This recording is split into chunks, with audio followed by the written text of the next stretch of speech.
Today's portion of the portion comes from the portion Toldot, which means generations or descendants. Now, Toldot is the sixth Torah portion in the book of Genesis, and it covers chapter 25:19 all the way through 28, verse 9.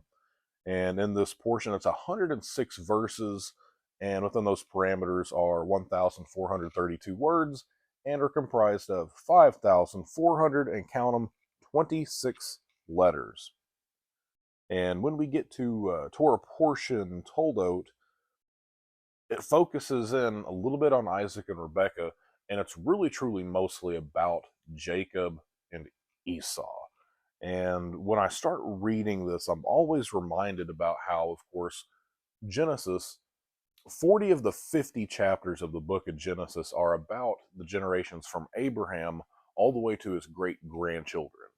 And so when it comes to Abraham, we've got a pretty good wealth of information between insights into his character, actions that he'd done, things that he faced.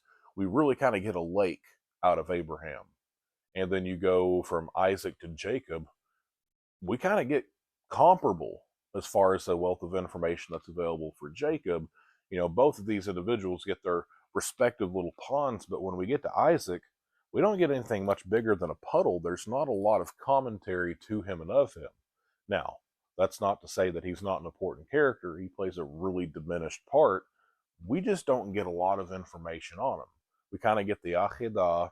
We get the fact that he married Rebekah after the servant Eliezer went off and brought back for him a bride.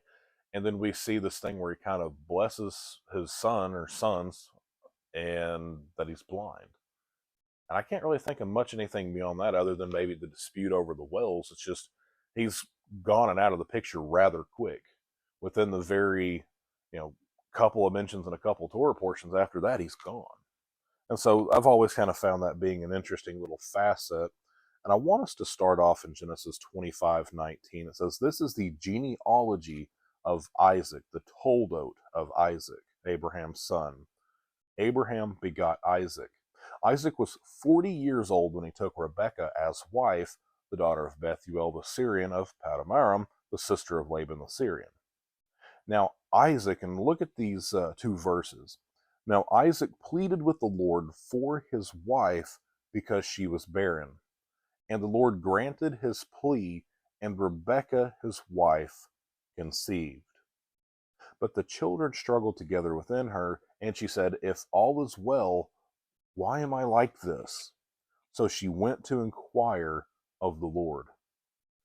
And one thing we find about Isaac that I feel is true with really truly all the rest of us is that whenever we grow up in a culture, whenever we grow up in a family system, we're going to replicate a lot of what it is that we've seen, that we've heard, that we witnessed.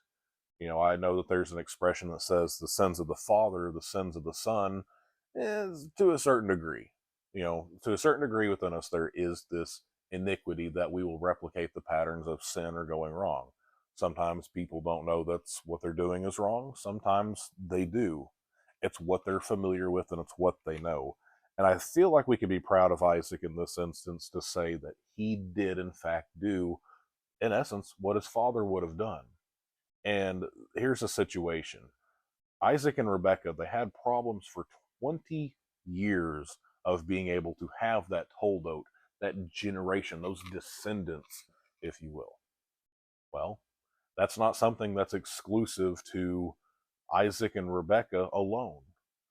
If you take a look at Isaac, he was the product of a relationship that was probably a more extensive degree of what they're facing now. Abraham and Sarah were very much up in years, like 100 years old and 90 years old before he came into the picture. And so we find with them, they're even younger by a very, very large margin. And with them being so much younger, the probability of them having children should be very much greater. And so whenever they find out through this time, these 2 decades of being together, being in unison, being in one, and they don't have that next step, that next generation to put into the world, guess what? What is it that they do? Not only is it a heated situation that was in his father's time, he also took the situation before God himself and he pleaded to the Lord. Abraham, what did he do all the way back in earlier Torah portions? He interceded in prayer for those he loved, and not only just ones that he loved, being Lot and the city of Sodom. I wouldn't be surprised at all if he was interceding for people that he didn't even know. And then we find Isaac in really comparison.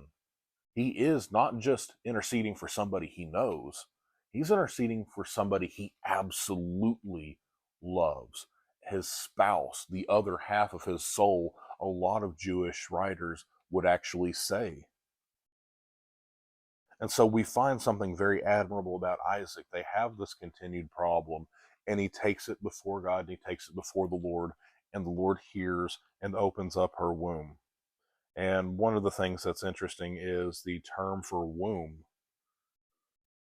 It actually shares a common word, root-wise, with another word that we should be familiar with, like mercy, compassion, rachamim, rachem. The womb also shares root word with mercy and compassion. And so I see this whole imagery of Isaac going before God on behalf of his wife. And we see that there was compassion, there was mercy that was given, and the womb was open. It's all connected in the Hebrew language. But then you read in verse 22, but the children struggled within her, and she said, if all is well, why is it that I'm like this? So she at that point went and inquired to the Lord. And we know the promises for us. We know the promises that were granted to Abraham, and then later on that flow was going to ebb and flow down to Isaac. And if this is something that is truly the will of God, why is there such a struggle? Why is there such pain that's being involved with this pregnancy, this thing that should be a beautiful thing? And it says these children struggled together within her. And I know this is evoking the imagery of pregnancy because that's what it's talking about, but it's something that could reflect onto us as individuals as well. If we are attempting to walk in our calling and being able to follow in the love of the Lord, why is it that we have these natures within us struggling that are conflicting with one another? That we want to be able to go out and be a blessing to the world, but we also kind of want to explore our leisure. Why is it that we want to be people who are compassionate in the world and love people, but we really can't let go of some of the things that some of these people have done to us? And I feel like Rebekah, as she holds these two different, not just brothers, the text actually says nations. Nations almost feels like, polar opposite ends of magnets, like it's two things that are repelled from one another, not two things that are able to bring each other close. And I feel like within us, we have those dual natures to where sometimes we're very godly. Other times, we're very worldly. There are times we're like the clouds of the sky and we're above the earth and, we're able to see things on a heavenly perspective. And then we've got that other part of us that it's just like we're these plants that are rooted in the ground that are going to the soil. And I feel like, that could be a picture of us. Verse 23 says, there are two nations within your womb, and two people shall be separated from your body. One people shall be stronger than the other, and the older shall serve the younger. And keep in mind as we advance in this text this weekend in our next installment, that exact phrase. And it says, when the days were fulfilled for her to give birth, indeed there were twins within her womb. And the first came out red, and he was like a hairy garment all over. So they called his name Esau. Afterwards, his brother came out, and his hand took hold of Esau's heel, so his name was called Yaakov, or Jacob. Isaac was 60 years old when she bore them. So the boys grew, and Esau was a skillful hunter, a man of the field, but Jacob was a mild man, who was one who dwelled in the tents. And Isaac loved Esau because he ate of his game, but Rebekah loved Jacob. And boy, let me tell you something about this. This has sparked a ton of controversy and misinformation, how we view and how we approach really these characters based on this scripture. Once you get into this portion between all these individuals, there's a lot here. There's a lot of information that's in here. There's a lot of misinformation that's spread about these individuals here. And here and in the following verses, there's a lot of missed information that people just don't really seem to latch onto because it's a different place, it's a different culture, it's a different time, on top of it being a different language with different euphemisms. And so it's really hard to really accurately wrestle with some of this stuff. And like I said, this weekend or this next teaching that I'm going to put up is going to be about an evaluation of what all's about to happen happens. But I want to highlight a couple of things here just as an appetizer for the bowl of beans that we're going to be getting into later on. And so the very first one we see born is Esau, which roughly translates to hairy. This is afterwards in verse 26, his brother came out, and his hand took hold of Esau's heel, which is the word in Hebrew, akev. And it says he put his hand on Esau's akev heel, so his name was called Jacob. What I love about this little insight here is they called the boy's name Jacob, who took a hold of his brother's heel. There is a letter and a word in Hebrew that is known as yud, and that word yud means hand. If you actually put the letter of the word yud on front to the word akev in Hebrew, it becomes yud ayin kof bet, which then becomes Jacob. When you put the hand on the heel, that's how you get Jacob. So I say whenever you start dissecting some of the stuff in Hebrew, it's got a lot of really, really cool insights. This, of course, being one of my favorite examples of it. And let's jump to verse 27. And so the boys grew, and Esau was a skillful hunter, a man of the field, but Jacob was a mild man, dwelling in tents.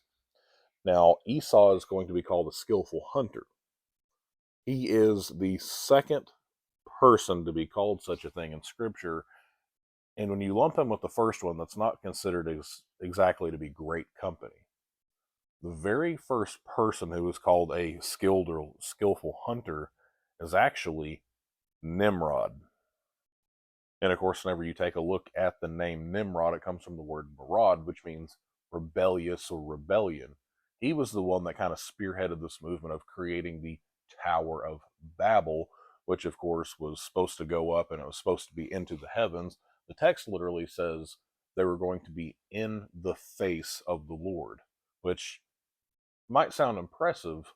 Maybe it is, maybe it isn't, but it wasn't done for good reasons. It had a little bit of malicious intent behind it. And so when it comes to Nimrod being called this, and then him obviously having that being involved with Babel and with confusion, not always a great look. Maybe it's a guilty by association, but it also says here that Esau was a man of the field. If you take a look in the Gospels and Jesus starts rolling out his various parables, there's one that Jesus talks about people in the world and things of the world and things in the field. Well, when it starts talking about things and people of the field, he's saying that's in reference of people in the world, people of the flesh. And so if we could counterbalance that insight all the way back into earlier books, including the book of Genesis, what we find about Esau is somebody who is going to be carnal in nature, somebody who is in the flesh. And we're going to find later on in these stories between these two brothers, Esau is drawn to red. He is drawn to blood. Matter of fact, spoiler alert, we're not going to jump into it today in the text, but later on it talks about how Jacob becomes Israel. Well, Esau kind of has a second name of his own, and he's called Edom, and that's because it means red. He's drawn to red. He's like a bull. He's drawn to red. But it says here about Jacob, Jacob was a mild man dwelling in tents. And like I said, there's a lot of misinformation that is spread about these two brothers. One of the things you will hear most likely that's taught in Christendom, or at least I've heard a handful of pastors say through the years, oh yeah, that Jacob, he was a mama's boy. Oh, why would you say he's a mama's boy? Oh, because he was a mild manner, and he dwelled inside the tents. He was there with his mama doing all this stuff, and you know Esau was a man's man. He was out hunting. I think there's a little bit more to it than just that. This expression, dwelling in tents, was actually a euphemism for studying the family covenants, the family traditions. Basically, it was almost like the religious lawyers in a way. And that's probably not a great way for me to put it. I probably could have put it in a better fashion, but it was those who concerned themselves with the blessings of God. They were the ones who went to the fathers and being able to find out how things worked and how things went. And when it comes to dwelling in tents, it literally means they studied. They were taking this righteous obligation that they were about to perpetuate, those blessings, and they tried to spearhold all of that. And then with Jacob dwelling in the tents, that means he would have studied under Isaac. He would have studied under Abraham. And I know if you read the portion and you start reading just the text and how it goes, we know Abraham, it's already mentioned Abraham's passing and Abraham's death. But if you take a look at the age of how old he was when he died versus whenever uh, the text would almost have it seem, if you're reading it just in the text the way it flows, and make it seem like Abraham died and then Isaac had family members and then he had children. But if you take a look at their ages, you'll actually find that there was a bit of a bleeding or a bit of an overlap to where Abraham was actually able to see his said grandchildren. It's just the way that scripture is built. It's almost like, okay, we built this one person up. Here's their story. Okay, let's put a rest on them. Let's move to the next generation. It's not always written in a chronological ebb and flow. There's going to be some things that's the difference between reading the Bible versus studying the Bible. I've got a good friend of mine who is a rabbi. He talks all the time about how you read a newspaper, you don't treat scripture the same way that you do a newspaper. You study it, you make it relevant, you make it deep. It's not something that is written in a shallow observation. It is to have depths, it has roots, it has things that we have to dig and look deep into.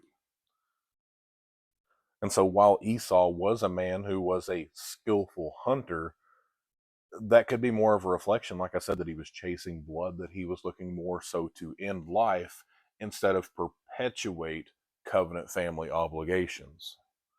And then with Jacob, with him being a mild man, he tried to be almost in a way like Abraham. Abraham had his moments where he could be incredibly intense, but he was also one who shown great hospitality and was quick to meet the needs of not only those he loved, but people who were complete strangers to him, because he was wanting to show God's love to individuals. He wasn't hot headed. He wasn't trying to end communication, end relationships, end life.